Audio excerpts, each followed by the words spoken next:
অনেক দিন ধরেই বরিশাল বিশ্ববিদ্যালয়ে একটা অস্থিরতা বিরাজ করছে, বিশেষ করে ভিসির বিরুদ্ধে আন্দোলন চলছে এবং গতকালকে সম্ভবত ছাত্ররা মানে আন্দোলনরত শিক্ষার্থীরা ভিসির বাসভবনে বোধহয় তালা দিয়েছেন। মানে সব মিলিয়ে আপনি ক্যাম্পাসে দেখছি, আপনি মানে কি পরিস্থিতি, আজকের পরিস্থিতি কি?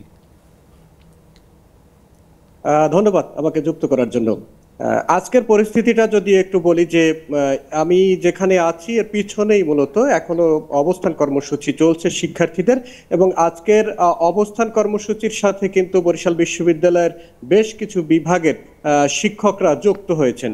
এটি পূর্ব ঘোষিত কর্মসূচি ছিল এবং তারা যুক্ত হয়ে শিক্ষার্থীদের সকল আন্দোলনের সাথে একাত্মতা পোষণ করেছেন, এবং তারা যেটি বলেছেন যে বিশ্ববিদ্যালয়ের বর্তমান যিনি উপাচার্য রয়েছেন অধ্যাপক ডক্টর সুচিতা শর্মিন, তিনি তাকে একাডেমিক এবং বিশ্ববিদ্যালয় পরিচালনার জন্য কোনো কাজেই তারা পান না।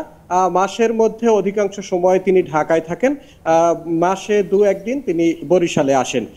এর আগেও কিন্তু এই ক্ষোভটি দানা বাঁধতে শুরু করেছে।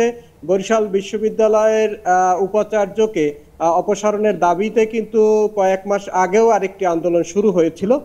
সেই আন্দোলনে শিক্ষার্থীদের বিরুদ্ধে মামলা হয়েছিল, এবং এই যে বর্তমান যে চলমান আন্দোলন, এখানে বেশ কিছু যুক্তি শিক্ষার্থীরা সামনে নিয়ে এসেছেন। তার মধ্যে হচ্ছে সব থেকে গুরুত্বপূর্ণ যে অভিযোগটি এনেছেন যে বরিশাল বিশ্ববিদ্যালয়ের বর্তমান যিনি উপাচার্য রয়েছেন তিনি বিগত শাসনামলে, আওয়ামী লীগের শাসনামলে যারা নৌকার হয়ে বিভিন্ন নির্বাচনে অংশগ্রহণ করেছেন যে শিক্ষক কর্মকর্তারা, তাদেরকে ভালো ভালো পদে নিয়ে আসছেন, এবং বিশ্ববিদ্যালয়ের যে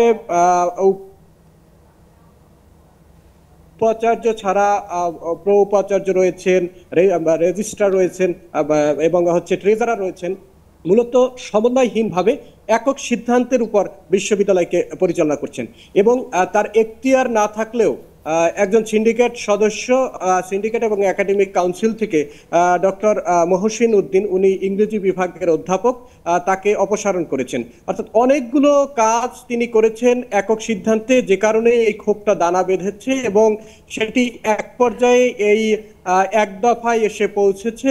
এবং এই জায়গাটি থেকে এখন যে পরিস্থিতি, সেটি আমরা যারা সাধারণ রয়েছি তারা মনে করি আসলে অপসারণ ছাড়া আসলে বিশ্ববিদ্যালয়ে স্বস্তি ফেরার সুযোগ নেই।